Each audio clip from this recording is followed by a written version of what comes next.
નમસ્તે મિત્રો, મારી ચેનલ શૈલા શાહ્સ શોર્ટ સ્ટોરી અને ચા પર વાત શૈલા સાથેના આપના પ્રેમભર્યા રિસ્પોન્સ માટે થેન્ક યુ વેરી મચ. આવી જ રીતે તમારા અમૂલ્ય ઓપિનિયન્સ આપતા રહેશો, જેથી તમારી સમક્ષ વધારે ને વધારે સારું કાર્ય કરવાનું મને પ્રોત્સાહન મળતું રહે. મિત્રો, આજે જમાનો બદલાઈ ગયો છે. વડીલો અને બાળકોના વિચારોમાં ખૂબ અંતર વધી ગયું છે. શું આ બધું ડિજિટલ વર્લ્ડને હિસાબે છે, કે પછી જે રીતે વડીલો જિંદગીને સમજી શક્યા છે એ રીતે આપણા બાળકો સમજી નથી શક્યા? આખો વખત મોટા નાના બધાના મોઢે જનરેશન ગેપની વાતો સાંભળવા મળે છે. શું છે આ જનરેશન ગેપ? રોજે રોજની રોજિંદી જિંદગી પહેલાં વખત કરતાં કઈ રીતે જુદી પડે છે? બહારની દુનિયાની એટલી બધી અસરો છે કે આંતરિક જીવન જીવવાની પદ્ધતિ બદલાઈ ગઈ છે. તો દોસ્તો, આજે એવી યુવાન વ્યક્તિ આપણી સાથે છે જે આજના નવા યુગને અને વડીલોના માર્ગદર્શનને અપનાવી રોજિંદી જિંદગીને આસાન બનાવે છે. વધુ ન કહેતા આપણે મળીએ બે જનરેશનને જોડતી વચ્ચેની કડી મિસિસ રીમા કાચેલિયાને, જેણે ધમધમતા કેરિયરને છોડી પરિવારને મહત્ત્વ આપ્યું અને હજી હમણાં જ પસાર થયેલા વુમન્સ ડેને પણ પોતાની રીતે સિદ્ધ કર્યો. આપણે જીવનની પ્રાયોરિટીને એમની રીતે સમજીએ. તો રીમા, ચા પર વાત શૈલા સાથેમાં તારું સ્વાગત છે. Good evening Rima. Very good evening. So Rima, you were doing બીપીએલમાં job. You were on very high post. તો તને આ બીપીએલની જોબ કેવી રીતે મળી? એવું હતું કે after completing my education I was very passionate about working with a corporate world.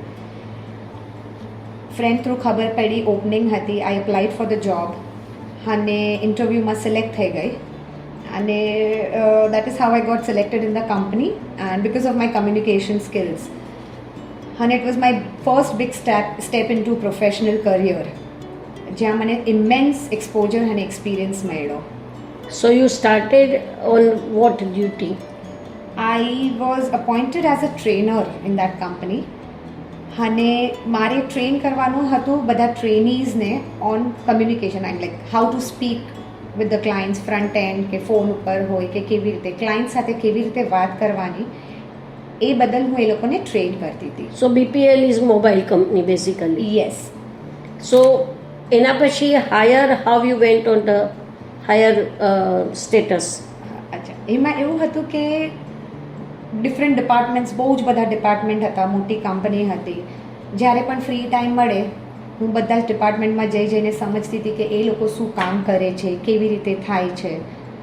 ત્યાં એક ક્લબ મોબાઈલ કરીને અમારો એક ડિપાર્ટમેન્ટ હતો which was the top most department across all telecom companies.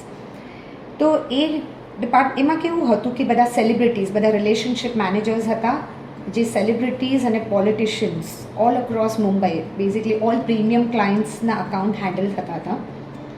મેં કીધું વાય નોટ મી, મને આ ડિપાર્ટમેન્ટમાં જવું છે, મને ઇનફેક્ટ આ ડિપાર્ટમેન્ટ હેડ કરવો છે અને I want to completely get into it. એટલે એના ટુવર્ડ્સ મેં બહુ જ વર્ક કર્યું એન્ડ ફાઇનલી હું સિલેક્ટ થઈ ગઈ ડિપાર્ટમેન્ટમાં. પહેલાં relationship manager, as a relationship manager મારા સેલિબ્રિટીઝ, ઘણા બધા સેલિબ્રિટીઝ મારા ક્લાયન્ટ્સ હતા અને ગ્રેજ્યુઅલી એમાં પણ વર્ક કરી અને I started handling a team of relationship managers. તો આ સેલિબ્રિટીઝ ક્લાયન્ટ તારા હોવાનો મતલબ શું? તારે એ લોકોને પ્લાન સમજાવવાના હોય કે હાઉ યુ ડીલ વિથ? એમાં એમ હતું કે એ લોકોના પ્રીમિયમ ક્લાયન્ટ્સ ગણાતા હતા. તે વખતે ઇન્ટરનેશનલ રોમિંગમાં મોસ્ટ ઓફ ધ ટાઈમ્સ આ જે સેલિબ્રિટીઝ હતા એ ઇન્ટરનેશનલમાં જ રહેતા હતા. રાઈટ. અને એ વખતે આપણો ચાર્જીસ જે હતો પર મિનિટનો ₹250, ₹150 ડિપેન્ડિંગ ઓન ધ કન્ટ્રી. તો એ લોકોના બિલ્સ જે હતા એ લેક્સમાં રન કરતા હતા. ઓકે. તો એન્શ્યોરિંગ કે બધાનું પેમેન્ટ ટાઈમ પર આવી રહ્યું છે. એ લોકોને અચાનક અડધી રાતના નંબર ચેન્જ ઘણીવાર કરવો પડતો હતો because of sum security reasons. તો એ અમારા થ્રુ થતો હતો. કોઈ પણ માર્કેટમાં કંઈક નવું પ્રોડક્ટ આવે અમારું ટેલિકોમમાં કે કોઈ નવો ફોન આવે તો સૌથી પહેલાં એ લોકોને ઇન્ટ્રોડ્યુસ કરવામાં આવતો હતો. Right.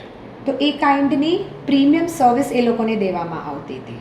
Right, so you were handling all the celebrities and politicians. Correct. તો આટલી હાઈ પોસ્ટ પર you were working and suddenly after the marriage you left the job. તો why did you left the job? After marriage, actually મેં 4 years work કર્યું છે. I continued અચ્છા. working for 4 years. Okay. Definitely with my family support. But એમાં then 4th year I was expecting a baby. Okay. That is when I thought કે હું શું કરું? અગર હું જોબ કરીશ તો મારો વધારે સમય એમાં જોબમાં જશે અને હું મારા બેબી પર ધ્યાન નહીં આપી શકું. રાઈટ, પણ આજકાલ જે જનરેશન છે તો દે તો વોન્ટ કે suppose you are staying in a joint family, તો દે તો વોન્ટ કે પેરેન્ટ્સ છે તો they will take care of the baby. You didn't think of it? મારું માનવું એ છે કે આજે પેરેન્ટ્સ જે છે, સૌથી પહેલાં તો એક બચ્ચાને અપબ્રિંગ કરવું, બાળકને અપબ્રિંગ કરવું is not a easy task. It's not at all Not at all, yeah. અને સ્પેશિયલી આજના જનરેશનને અપબ્રિંગ કરવું it's next to impossible. Right. It's very difficult. તો અને આપણા મમ્મી પપ્પાએ કે દાદા દાદીએ ઓલરેડી એ લોકોની રિસ્પોન્સિબિલિટી એ લોકોના ટાઈમે હેન્ડલ કરી લીધી છે. They've gone through, I am sure એ લોકો એટલું બધું જોયું હશે, એટલું બધું they've gone through so many things. After which એ લોકોના છોકરાઓને ઓલરેડી મોટા કર્યા અને એ લોકો જસ્ટ ફ્રી થયા હોય બધી રિસ્પોન્સિબિલિટી. રાઈટ. ચલો છોકરાઓને મેરેજ કરાવી દીધા, બધું કર્યું અને now they are completely free. they just got free from their responsibilities અને એ લોકો પર હજી એક રિસ્પોન્સિબિલિટી મારા સાઈડથી નાખી દઉં, Very એ nice. મારા હિસાબે જરા પણ રાઈટ વસ્તુ નથી. I appreciate your thinking, Rima. That's really a very good gesture to think about the parents like this. તો પછી આગળ જે કેરિયર ઓરિએન્ટેડ છોકરીઓ હોય છે એ લોકો આ વસ્તુ ના કરે તો ડુ યુ થિંક કે એ લોકોના રોજિંદી જિંદગી પર અસર કરતું હશે? સમજો તું ફેમિલીમાં રહે છે, ના રહેતા હોય, આજકાલના કપલ્સ એકલા રહેતા હોય છે, તો કેરિયર ઓરિએન્ટેડ ગર્લ્સ માટે ફરક પડે કે કેરિયર ચાલુ રાખવાનું? What is your opinion in that? I believe definitely ફરક પડે છે, ઘણો જ ફરક પડે છે. આજે તમે કોઈ પણ બેઝિક વસ્તુ તમારા છોકરાઓને તમારે જે રીતે અપબ્રિંગ કરવા છે, તમને તમારા સંસ્કાર આપવા છે, તો તમારે એમની સાથે રહેવું પડે, એમની ગાઈડન્સ રાઈટ આપવું પડે. Second very important thing is, આજે આપણે આખો દિવસ અગર જોબમાં રહે તો આપણે ઘર તરફ ધ્યાન નથી આપી શકતા. લાઈક યુ નો બચ્ચાઓના Yeah, food, there are limits. Yes obviously no, because તમે બંને side, you are a human being, Being, તો yeah. તમે બે સાઈડ ધ્યાન સાથે ના આપી શકો. તો તમારે એ લોકોના ફૂડ હેબિટ્સ જે પણ તમારે અત્યારથી મેન્ટેન કરવા છે એ નથી થતા. લાઈક આજે તમે થાકીને ઘરે આવો, યુ સો ટાયર્ડ કે તમને કુકિંગ કરવાની પણ ઈચ્છા નથી થતી. Right. Then you take easy accessibility in the market, ready packets લાવો છો, તમે તમારા છોકરાઓને આપો છો. So you are sacrificing your health Yes, you against your sacrifice- career. Correct. At the same time, even your husband, if your husband, I firstly believe કે અગર તમારા husband is doing very good, you should always sit back and ensure કે એમનું ઘર સરસ રીતે handle થાય છે. Because your husband and you are just one. તમે Exactly. પોતે એક જ પર્સન છો. Right. So when your person is, your husband is growing, you are also growing. Absolutely. અને એની પાછળ ઘણો એક લેડીનો પણ હાથ હોય છે, એક વાઇફનો પણ હાથ હોય છે કે આજે હું એમને બધી સુવિધા આપું. I make him feel special કે when he comes home I ensure કે એમને પ્રોપર ફૂડ મળે છે, કે એવરીથિંગ દેટ હી વોન્ટ્સ, કે એને પાછળથી એના બાળકનું ટેન્શન નથી રહેતું, તો એ Right. પણ એની લાઈફમાં વધારે પ્રોગ્રેસ કરી શકે છે. Right, your thinking is really good. કારણ કે આજે તો ખબર નહીં સમોવડીના નામે વાઈફને બી જોઈએ છે કે એનો હસબન્ડ ઘરમાં બી કામ કરે, પણ ડુ યુ થિંક કે જેટલું લેડીઝની કેપેસિટી છે થિંક કરવાની, વર્કને હેન્ડલ કરવાની, ડુ યુ થિંક કે એ લોકો બી એટલું કરી શકે છે? નથી. આજે જે ડાયવર્સિટી જે લેડીઝ આપી શકે છે, આજે જે મલ્ટીટાસ્કિંગ લેડીઝ કરી શકે છે, એ ડેફિનેટલી બોયઝ નથી કરી શકતા. Exactly. They can't do it at all. તો એ ડાયવર્સિટી મેનેજ કરવા માટે કે આપણે, હું એમ નથી કહેતી આજે હરેક lady, yes you should be well educated, ensure that you use your education somewhere. Like તમે ઘરે બેસીને કંઈક, you think of something good, think of an alternate career that you can do from home. તમે ઘરે બેસીને કંઈક કરો જેનાથી તમારું ઘર, તમારું બાળક અને તમારું બધું જ મેનેજ થઈ જાય છે. So do you think કે આજકાલ જે આટલા બધા ડિવોર્સના કેસીસ વધી રહ્યા છે એનું એક કારણ, આઈ ડોન્ટ સે કે 100% આ જ એક કારણ હોઈ શકે, પણ એક કારણ આ પણ હોઈ શકે કે તમે સેક્રિફાઈસ લોકો બોલે કે તમે જોબ કે કેરિયર આપી દો એટલે you are sacrificing. I don't believe actually. પણ ડુ યુ ઓલ્સો થિંક કે એ એક કારણ હોઈ શકે કે તમે ડિવોર્સ માટે તમારા ડિફરન્સ ઓફ ઓપિનિયન વધી જાય આ બધાથી? Yes very much. કેમ કે આમાં એકચ્યુઅલી સૌથી મોટું કારણ છે stress. When you handling too many things automatically પર્સનને એક સ્ટ્રેસ આવી જાય છે. Absolutely right. એ સ્ટ્રેસના કારણે આપણે બધી વસ્તુ પર ધ્યાન નથી આપી શકતા. એકચ્યુઅલી એમાં આપણો ફોલ્ટ નથી, પણ it's only the stress which is not allowing us to do our things correctly. Misunderstanding વધતી જાય છે, કમ્યુનિકેશન ગેપ વધતો જાય છે, જેના કારણે જ આજે ડિવોર્સ કેસીસ બહુ વધારે વધી ગયા છે. એટલે પહેલાંનો વખત બી ઘણો વ્યવસ્થિત હતો કે લેડીઝ ઘરનું કામ કરે અને જેન્ટ્સ બહારની જવાબદારીઓ ઉપાડે, તો બે જણા મળીને જવાબદારી ઉપાડતા ઘરને આજે એક્ઝેક્ટલી. અને હું એમ નથી, આજે આપણે છોકરી, હું તો કહું છું ભણવું જોઈએ. આજે ગર્લ્સ સૌથી વધારે, આજે આપણા મોમ ડેડ હતા, આપણે એટલે જ ભણાવ્યા કે બેટા તમે આગળ જઈને ઇન્ડિપેન્ડન્ટ રહી શકો. એક્ઝેક્ટલી. દેટ ડઝન્ટ મીન કે આપણે ઇન્ડિપેન્ડન્સી બીજી રીતે યુઝ કરીએ. એજ્યુકેશન તો તમારે ઘર ચલાવવામાં બી એજ્યુકેશનની જરૂર પડે છે. It is nothing to do કે તમે બહાર કામ કરો તો તમને એજ્યુકેશનની જરૂર છે. તમને એજ્યુકેશન તો ઘરમાં પણ ઘરને હેન્ડલ કરવા માટે પણ જરૂરી છે. સૌથી વધારે જરૂરત પડે છે. અને આજે હું તો એ જ કહું, તમે બહાર જોબ કરો છો, તમે તમારા બચ્ચાને ટ્યુશનમાં મોકલાવો. Where you are capable, you are the best teacher to your child. Exactly. છોકરાને ટ્યુશનમાં મોકલાવો, ઘરે બીજા હાઉસમેડ્સ રાખો. Right. So you sum up to the same. તમે સેમ ઓલા પર સમ અપ કરો છો. અને એટ ધ સેમ ટાઈમ તમે તમારા બોડીને સ્ટ્રેસ આપો છો, તમે તમારા હેલ્થને સ્ટ્રેસ આપો છો everywhere. So everything is getting affected. Your family is getting affected. Your child is not getting the mother's love that the child needs. I agree. અને તમે તમારા પોતાના સેલ્ફને પણ એટલો ત્રાસ આપો છો. બહુ જ સરસ. I appreciate your thinking, Rima. It's really આજના જમાના માટે બહુ પરફેક્ટ છે. And you are also not sitting home. You have started ફોનિક્સના ક્લાસીસ. તો what is phonics? Phonics is a subject જે અર્લી રીડિંગ સ્ટુડન્ટ કિડ્સને અર્લી રીડિંગ સ્ટાર્ટ કરાવે છે. જે સ્ટડીઝ આપણે ફર્સ્ટ ગ્રેડ 1 ગ્રેડ 2માં કરતા હતા, એ છોકરાઓ જુનિયર કેજીથી હવે કરવા લાગે છે. Like they start reading paragraphs, they start reading small story books because of this subject. So basically it is pronunciation you teach them? Yes, it's the pronunciation that has been taught in the class. એટલે અગર તમે simple example સાથે સમજાવો તો આપણે ભણ્યા છે CAT cat. તો કેટમાં CAT તો તમે ક્યાંય બોલતા જ નથી. સો વી પ્રોનાઉન્સ ઇટ એઝ cat. તો એ જે સાઉન્ડ્સ છે જેના થ્રુ આ સબ્જેક્ટ શીખવાડવામાં આવે છે. એકચ્યુઅલી એક ઇંગ્લિશ જ એવી લેંગ્વેજ છે જેમાં લખેલું વંચાતું નથી. લાઈક આપણે બિલ્લી લખીએ તો બિલ્લી જ વંચાય છે ગુજરાતીમાં. એબ્સોલ્યુટલી. અત્યારે મારું ધ્યાન જઈ રહ્યું છે કે આપણે બિલાડી બોલીએ તો બિલાડી જ લખેલું હોય છે. પણ ઇંગ્લિશમાં યુ રાઇટલી સેડ કે CAT કેટ હોય, પણ we don't speak CAT cat. We speak cat. Okay. So that is very important to understand. તો પછી આ કેટલો વખત તમે ફોનિક્સ શીખવાડો છોકરાઓને? ફોનિક્સ 2 yearsનો કોર્સ છે. ઓકે. અને એના પછી ગ્રામર સ્ટાર્ટ થાય છે. So you are taking grammar also? Yes, I do take grammar class also. So which standard, which grade students are with you? Right now I am taking grade 1 and 2. Previously હું grade 3 પણ લેતી હતી, but હવે pressure phonics and grammar grade 1 and 2 પર એટલું વધતું ગયું છે, નંબર ઓફ સ્ટુડન્ટ્સ વધતા ગયા.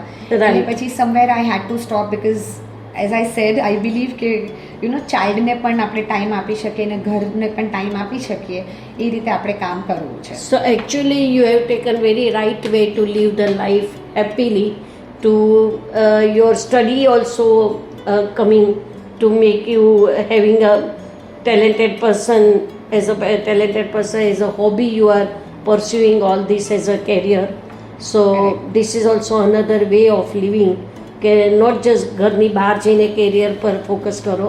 You have so many talents as a ladies. તો આજે કોવિડ પછી તો લોકો ઘરે કુકિંગ કરે છે, ઘરે ઘણું બધું પોતાના ટેલેન્ટ્સ અધર વે બહાર આવ્યા છે. So that is I think husband wife પહેલાંના વખતમાં કહેતા કે રથના બે પૈડા પૈડા છે છે. So that you are proving yourself and I think this generation should listen to your talk about because it is very needed કે છોકરીઓને પણ આપણે સમજાવીએ કે તમે ગમે એટલું સમોવડીનું કરો we are ahead already we don't need to be correct એટલે એમાં આપણા સેલ્ફને પ્રૂફ કરવા માટે કે એની માટે આપણે બહાર પડીએ, ઘરની બહાર પડીએ, but at the same time you can definitely go till the time you don't have kids, તમને બચ્ચું નથી, તમે પ્લીઝ જાઓ, Priorities. એક્સપ્લોર કરો, તમે ઇન્ડિપેન્ડન્ટ બનો. હું તો કહું છું બધી આજે છોકરીઓએ ઇન્ડિપેન્ડન્ટ બનવું જરૂરી છે આજે, કેમ બરાબર કે છે. લાઈફનો સિચ્યુએશન ક્યારે ચેન્જ થાય Change થાય છે ખબર વી નથી. Don't know, exactly but not at the cost of your family members getting affected. તમારી Yeah. ફેમિલી કોઈક રીતે અફેક્ટ થાય છે તો તમે પહેલા એ ઇન્શ્યોર કરો કે પહેલા they've been served. ઘરના ખુશ ના હોય તો બહારનાને ખુશ કરવાનો કોઈ મતલબ જ નથી. Correct. Exactly you said it. Reema, it was really very very good talk with you and આજના જનરેશનને 100% તારો મેસેજ પહોંચશે મને લાગે છે. અને ડિવોર્સના થોડા કેસીસ બી જો આપણી વાતોથી ઓછા થાય તો nothing like it. We are hoping for the best. And, એટલે બસ બધી ગર્લ્સને એક જ મેસેજ છે, find out it's not only the job that you can do the best. આપણામાં બહુ જ ટેલેન્ટ હોય છે, બહુ બધી વેરાયટીઝ ઓફ ટેલેન્ટ હોય છે. So find out the talent, એ સર્ચ કરો, એના પર વર્ક કરો and you can definitely do it wherever you are. Absolutely, Rima. Thank you so much. We had a lovely talk today, and I also understood so many things today. Yes, Mitro, thank you, Rima, very much. Thanks to you, Thank you. you come and you spend your time with me, thank you so much for this opportunity. and we had a lovely talk. તો મિત્રો, આ હતી રીમા સાથેની આજની આપણી મુલાકાત. Women's day ફક્ત celebrate કરવાથી વુમન્સ ડે નથી થતો, પણ એક વુમન્સે દરેક જગ્યાએ દરેક ટાઈમે પોતાને પ્રૂવ કરતા રહેવું જોઈએ. અને આપણે સાંભળ્યું કે રીમાએ કેટલી બધી જગ્યાએથી પોતાના થિંકિંગને, ફેમિલીને, બધાને ઇમ્પોર્ટન્સ આપતા આજે લાઈફમાં જે આનંદ છે એ બહુ મહત્ત્વનો છે કે દરેક વસ્તુ ફક્ત કરવા માટે નથી કરવી, એક આનંદ હોવો જરૂરી છે જિંદગીમાં. સો ખુશીથી જીવન જીવવામાં પ્રાયોરિટી ઇઝ વેરી ઇમ્પોર્ટન્ટ. અને એણે જે રીતે પોતાની પ્રાયોરિટીઝને મહત્ત્વ આપ્યું છે એ જ જીવનને ખૂબ જ ખુશ રાખે છે બધાને, not only our own self પણ બધાને જ ખુશી આપે છે. આપણે હંમેશા કેરિયરને, સાચા અર્થમાં પૈસાને જીવનમાં ખૂબ મહત્ત્વ આપી બેઠા છીએ, પણ વિચારીએ શું બહુ પૈસો સુખ કે ખુશી લાવે છે કે પછી પરિવાર, પતિ પત્ની અને બાળકો એકબીજા સાથે હળવાશની પળો ગુજારે, પોતાની તકલીફો અને દુઃખોને સાથે મળી દૂર કરવાનો પ્રયત્ન કરે. તો આજના બાળકો સંજોગો પ્રમાણે જો કેરિયરને પણ એક વખત હોડમાં મૂકી દે તો જીવન હર્યું ભર્યું ન રહી શકે. મિત્રો, આશા છે આજની વાતો આપને ગમી હશે અને ફરી મળીશું 22મી તારીખે 5 વાગે કોઈક ખાસ એવા બીજા મહેમાન સાથે વાતો કરીશું. ત્યાં સુધી ઇંતજાર. Thank you so much.